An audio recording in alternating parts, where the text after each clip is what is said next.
There has been a lot of swirling controversy about the Confederate flag, and a lot of the controversy stems from some of the more current issues that we see in the news today with the issue of the South Carolina shooter Dylan Ruth and the 9 innocent black church parishioners, and some of the groups that we're seeing in uh, like current news today, like the alt-right, um, neo-Nazi, a rise in neo-fascism and neo-Nazism, alt-right, some of the group leaders that are coming out and that are speaking on behalf of alt-right issues, Republican, conservative, extremism, alt-right, um, and using Donald Trump as the platform to bring about all of the political divides between Republicans and Democrats alike. So a lot of this has been pretty controversial in the United States of America. So in particular, we have this flag here, and the flag stems from a lot of controversy in and of itself. It's a more rectangular variant of the Army of Northern Virginia battle flag, common in modern reproductions. A similar flag was used during the war by the Army of Tennessee under General Joseph E. Johnston. So, in looking in Wikipedia, despite the never having historically represented the Confederate States of America as a country, nor recognized as one of its national flags, the rectangular second Confederate Navy Jack and the battle flag of Northern Virginia are now flag types commonly referred to as Confederate flags. So you'll see people riding around with this. Maybe they have it as a bumper sticker, or, in some southern states, you'll see people with flags on the back of their trucks waving it around because they recently took the flag down. There was a whole controversy by the flag being used as a racism symbol or a symbol of hate. And because of the shooting of the 9 church goers, parishioners at the AME Church in South Carolina. So they both have become widely recognized symbols of the southern U.S. or southern United States. It is also known as a rebel flag, a Dixie flag, and a Southern Cross. And it's often incorrectly referred to as Stars and Bars. Actually, Stars and Bars is the first national flag. Okay, that's a different design altogether. And so in the 21st century, the rebel flag has become a symbol in the United States that's been very controversial. A national survey in 2015 across all races, 57% of Americans had the opinion that the second Confederate Navy Jack represented Southern pride rather than racism. A similar poll in 2000 had nearly identical results of 59%. In the 2015 poll, 72% of African Americans and 25% of whites nationwide saw the Confederate flag as a symbol of racism. While in the South, 75% of African Americans said that the flag was a symbol of racism, and whites in the South were divided on the issues along educational lines. That is, according to this, it's saying that 18% of those without a college degree and 41% of those with a college degree viewing it as a racist symbol. So whites with a college degree were less likely to view the flag as a symbol of Southern pride than those without a college degree. So this is the swirling controversy, and you can look it up on Wikipedia, and there are several different flags that represent the Confederate flags. There are different types of Confederate flags, in other words. So there's this whole back and forth pendulum that swings between black people who support the Southern pride and liberty, and those who say no, down with that, because it represents symbolism of hate. And more recently, than what we've been seeing lately, is a lot of neo-Nazism, neo-fascism, alt-right groups popping up everywhere. A lot of hate groups, a lot of white supremacy groups that people thought were buried and gone are pretty much out and in the open and exposing themselves full throttle. So there's that issue of the Civil War. Okay, so you're gonna see several clips here, and the first one is talking about Abe Lincoln. So there's a big debate between Abe Lincoln and Douglas. So in that debate, it was coined as Lincoln and Douglas debate. And so Lincoln challenged Douglas to a public debate on slavery. And so Douglas said that the people in the territories should decide whether to own slaves. Lincoln said this proved that Douglas was pro-slavery. So in the final debate, Lincoln spoke of the eternal struggle between right and wrong, and he went on to condemn the principle that says, you toil and work and earn bread, and I'll eat it. No matter in what shape it comes, Lincoln continued, whether from the mouth of a king who seeks to bestride the people of his own nation and live by the fruits of their labor, or from one race of men as an apology for enslaving another race, it is the same tyrannical principle. Douglas was re-elected, as is Lincoln was the big winner, and he gained national attention for that debate with Douglas. So that brought him on his road to presidency. So that was pretty controversial back in that time, that debate. It was on slavery. So that was a big issue. And so you're about to see another flag that's similar to the first one, the first Confederate flag. And it is coming up pretty soon. So I'll just go on and talk about someone, a person that was an abolitionist by the name of John Brown. A year before the presidential election in 1860, a violent event scared Southerner holders. An abolitionist by the name of John Brown, okay? He tried to capture a large supply of weapons at Harper's Ferry, Virginia. His goal was to give guns to slaves and urge them to rebel against slave owners. Cornered by federal troops, Brown was captured and sentenced and hanged. And in the North, abolitionists made a hero of Brown. And on that day, the church bells rang, the cannons fired in his remembrance, and Southerners were amazed at all of the Northerners' sympathy for this man. They coined him as a dangerous fanatic back then. So Southerners began to think that the whole North was like John Brown. They were ready to use violent attacks against the South, and Southerners began to say that the only way to protect their liberty of their southern states to keep slavery and their way of life was to secede and break away from the U.S. So this right here is a flag, like I told you, digressing. It's the Mississippi Infantry Regiment battle flag.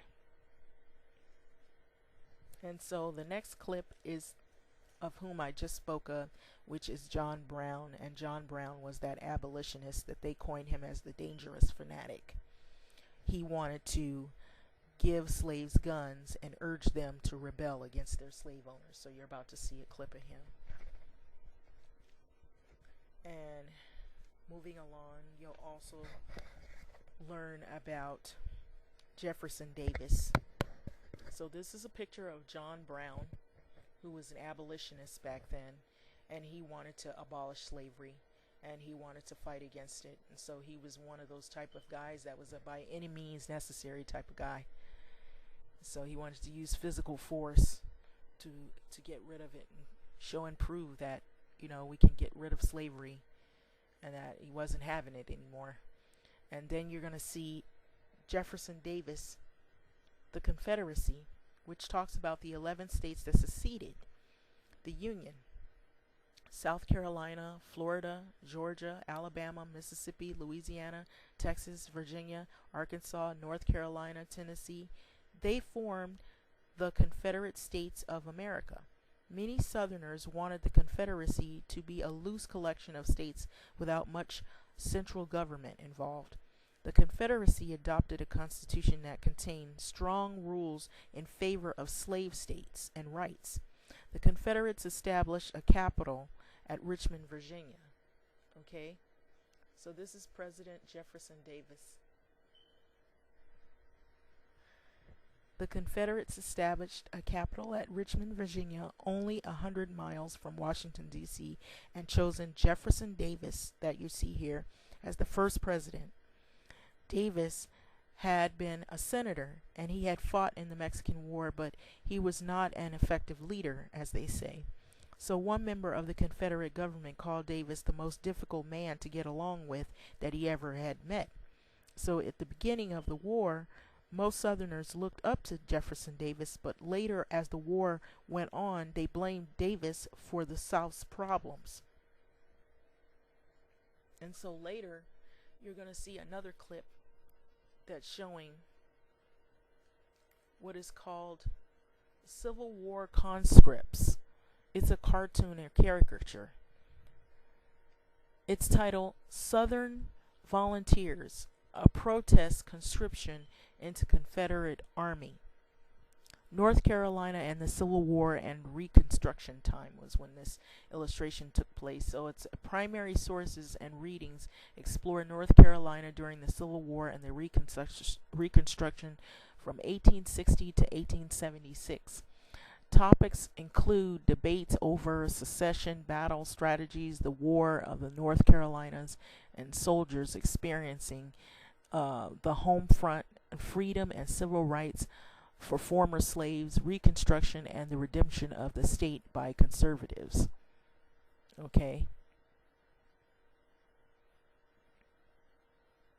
So you can also look this picture up if you want to, but that's what the picture is coined as, the Civil War conscription. And conscription, you can look up that. It's a drafting. It is a compulsory enlistment of people in a national service, most often a military service. So legally it requires people to join the army with penalties if they don't. So during Vietnam War, many U.S. citizens protested. So that was during the Vietnam War. So, you know, there's the drafting. And I know, you know, if anybody's heard about war, drafting is not voluntary. It's more by a force. So this right here is a group. It's the Union soldiers.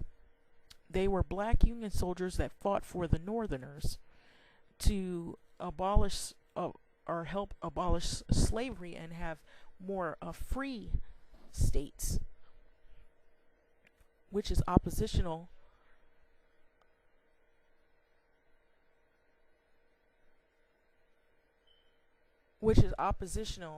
to the slave states, which were,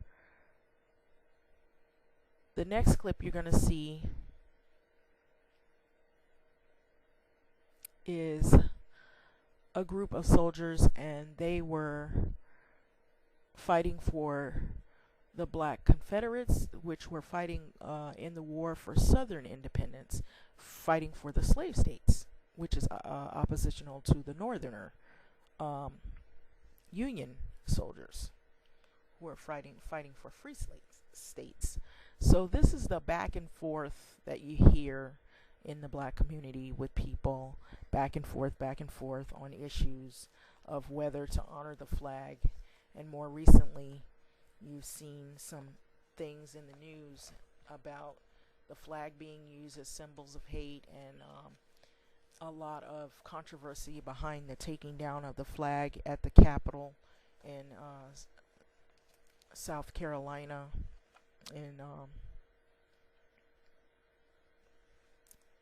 so the next clip is showing you of some of the soldiers that fought or that participated in the Civil War. And so you have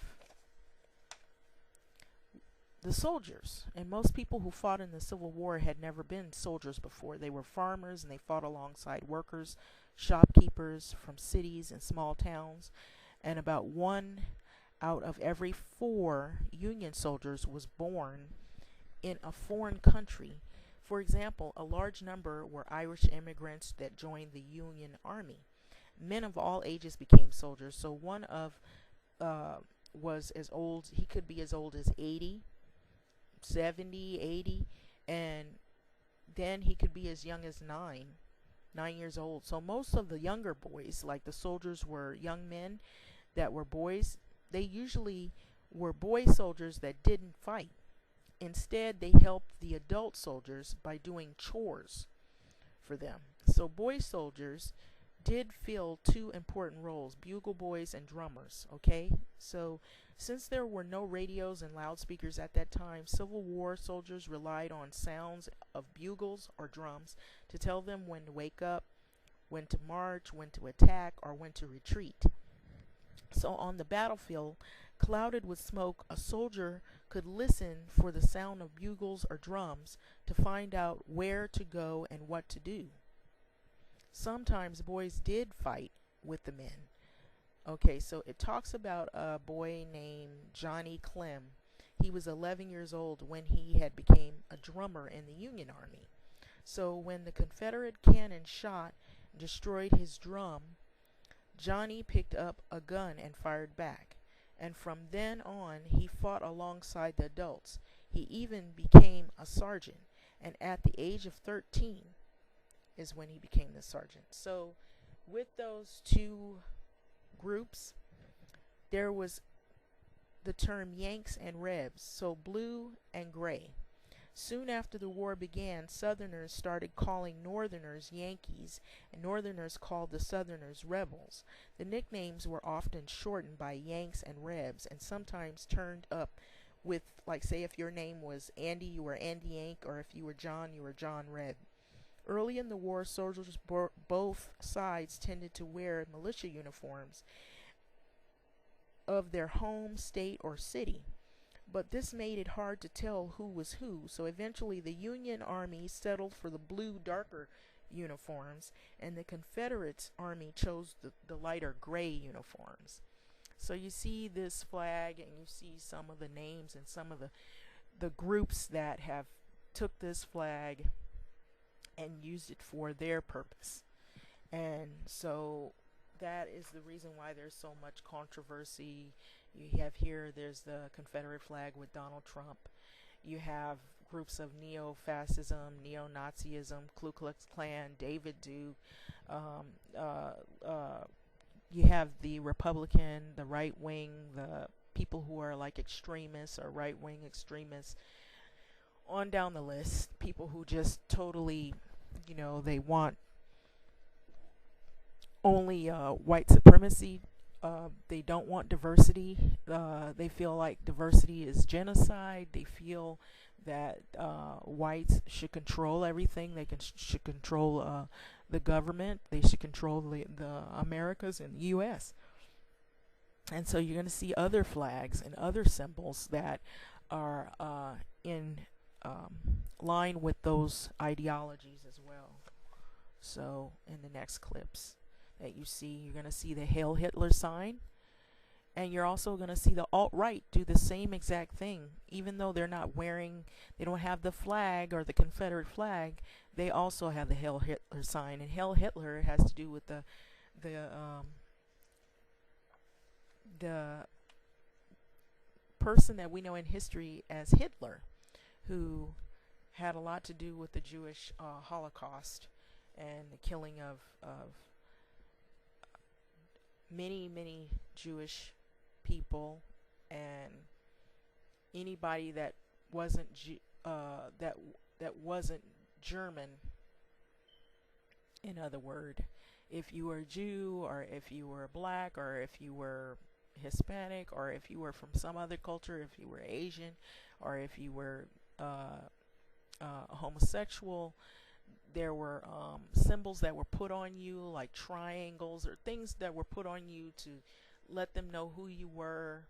And there were terrible conditions, things that happened in the Jewish Holocaust, lots of destruction, death, all types of devices to kill people, to asphyxiate them, to murder them, to shoot them, beat them, and so on. So you see all these symbols of swastikas and different groups that promote these ideologies of hate. And you also can see a Confederate flag that's mixed in, intertwined with that. And you'll see the alt-right, which we look at today, that is involved in the more what they would coin as neo-fascism or neo-Nazism, or like a Republican version of a more, upscale neo-Nazism. And they have the Hail Hitler sign. They claim that they're not a group of hate, but if you see, it's not much difference than the symbols that you've seen before of people doing the Hail Hitler sign, and they believe in Hitler's ideologies. And you're going to see that again come up. And then you're going to see Donald Trump. You're going to see the Confederate flag. You're going to see Ann Coulter. You're going to see some other people who are a little more softer in tone, but they're still promoting the same types of ideologies. And it's just they have another way of doing it by using their political propaganda and standpoints and views on how they view society and what has been going on. And the thing that's crazy about it is that there's some of their positions that some people are for, but not entirely for. So because it's pushing you over borderline into that realm of hatred or of white supremacy, and you don't quite fit in there, because if you're not white, or if you're not of those groups, you don't begin to believe in those extreme ideologies. However, is like politically, there are problems here in the U.S. There are issues, political issues, that need to be taken care of. And in the beginning, we've been hearing nothing but a lot of rhetoric and a lot of, comments from Donald Trump. Of course, now he's the president, and there's been a lot of issues of police brutality, of the violence in Chicago, killing black people, police brutality, profiling blacks and Hispanics, and the issues of, around immigration, also issues around extremism and the alt-right, some of the people that he has elected in his cabinet that have been pretty controversial, hot-button topic issues as to who he's picking in terms of people that he's conversing with, who has endorsed Donald Trump, like David Duke, people who are openly into extremism, and KKK groups that they have supported in the past, and even more recently. And the way that Donald Trump has downplayed many of the questions that people ask him, if he has taken endorsement from these groups, he won't really come out, or he tries to dodge around those issues, or he refutes it. But you still have people that have backed him, that are openly honest about being a part of these alt-right and um, white supremacist groups that are popping up and cropping up everywhere, and you see their flags, you see their symbols, you see their standpoint of view. If you just look on their websites, there's more than 96 websites that promote these ideologies, maybe worse. So you see that happening all over in the U.S., and it is affecting a lot of people. A lot of people have raised brows to these things and these issues. So even with the southern states and the northern states, that whole back and forth issue, even here in America, we have our own set of issues, dealing with racism. So I just thought it was interesting because I don't think people really realize the severity of just how a flag could represent so much and so much harm that it could do to people. So in terms of what it means, so I'm just going to jump around and read some things. So this right here is, I'm reading something called Black Codes, and some people may know about that. So Southern legislatures went even further and passed laws known as Black Codes. It limited black citizens' ability to own property and engage in certain businesses. Some black codes gave whites the right to treat black workers almost like slaves. So many African American Southerners felt angry and cheated. The black codes made them less than free.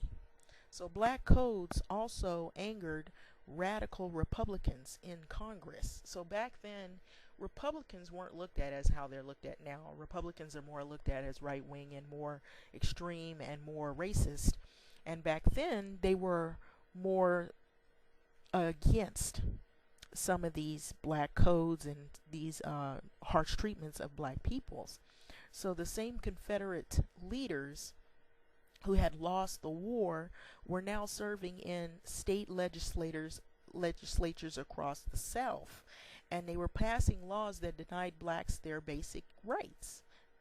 Radicals saw that black codes as proof that Johnson's plan for Reconstruction must be overturned. So in 1867, Congress passed laws that forced nearly all former Confederate states to start Reconstruction over.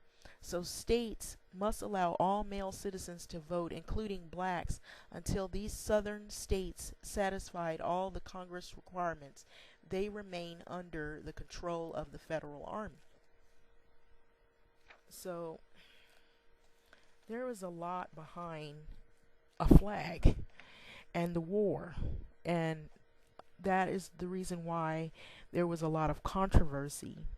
So the misery of war in and of itself, as the fighting dragged on during that war, the soldiers and citizens learned that the war brings on hunger, illness, suffering, and death. So soldiers were often hungry. They usually had cold, salted pork, or perhaps maybe beans. Their supplies often ran out, and whatever food they could find, they ate it. And on the march, soldiers might even go for several days without food. So the Union soldiers, an important part of their meals was a biscuit called hardtack. And that biscuit was so hard they needed to have water or coffee or to fry it up just to soften it up to eat it. So Confederate soldiers ate hard black cakes or fried cornmeal called pone. P-O-N-E, or pone. Diseases spread very quickly. Today, if you eat or drink, you wouldn't eat behind somebody that was sick. But at that time, they didn't know any better, and I guess they didn't have the skills that we do now in knowing that germs can be passed through eating behind other people's utensils. So in the Civil War, soldiers saw nothing wrong with sharing cups, so they got sick. They were using each other's dirty bandages. I guess they didn't think, maybe they had a lack of supplies, so that had something to do with it. But most of the medicines that we have today, they didn't have back then. So soldiers, they were very sick. When they were wounded, even if they had a little scrape or cut, they could even get really, really ill and die from that.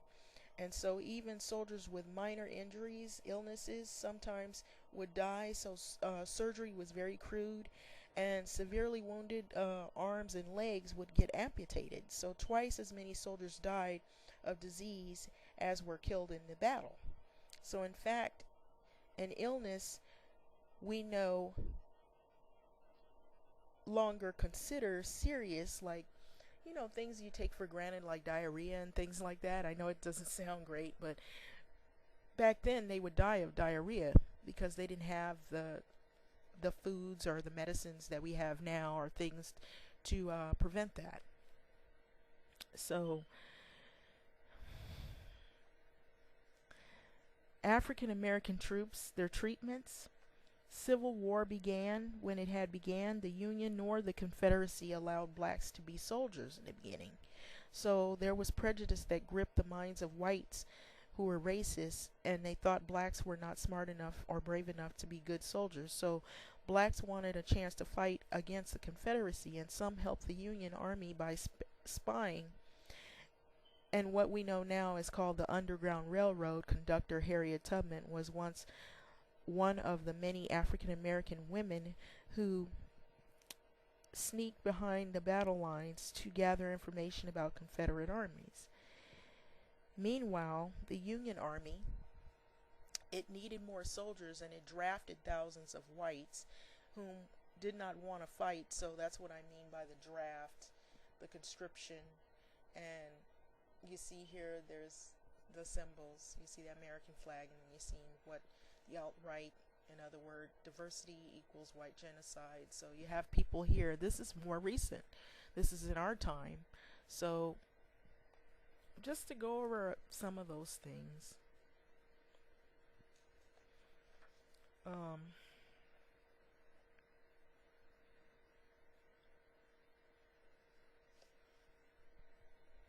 And so we have something called the Anthem and the Emancipation Proclamation, is where when the war had began, and Lincoln insisted that the purpose of the war was not to end slavery. According to Lincoln and the North, it was fighting for one reason: to keep the United States united.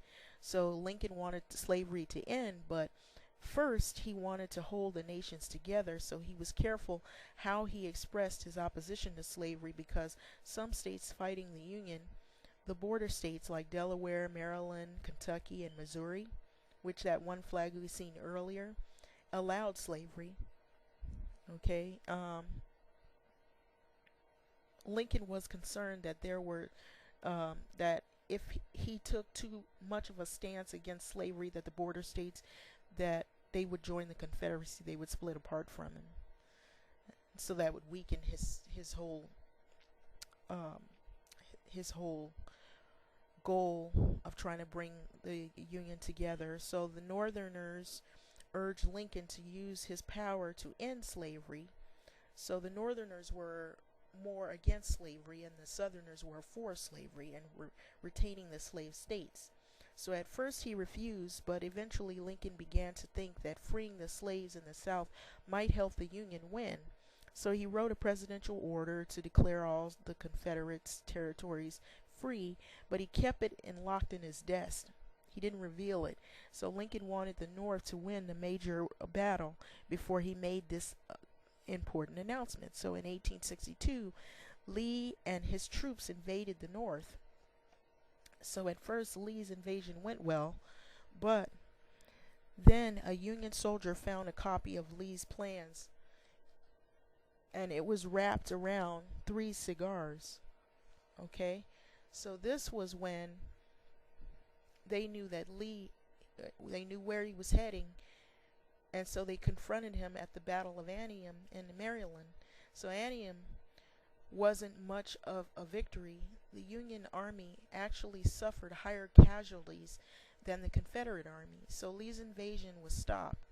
So 5 days after that battle, Lincoln issued the Emancipation Proclamation. To emancipate means to set someone free. Emancipation meaning to set someone loose or free. An Emancipation Proclamation announced that all slaves in the areas of the Confederate control were free beginning January 1st. So every January 1st of 1863, back then, that was when slaves were free. Of course, neither the Congress nor Lincoln could forced Southerners to free their slaves, okay? But the news of the Emancipation Proclamation brought hope and joy to African Americans all over. In the North, Frederick Douglass wrote, "We shout for joy that we live to recall this righteous moment." Okay, so like I told you, I kind of backtracked. So I had told you about even after the war and after, the troops got out, people weren't treated with respect and they were treated like slaves. And here you see all of the different groups: Black Lives Matters, White Lives Matters, and then you see the black men today. They look just like how they looked before, enslaved. But there's what we call now the prison industrial complex.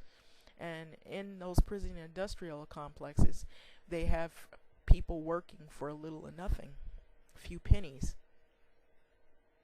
And you have black women who are being killed, black males who are being killed, and profiled by police.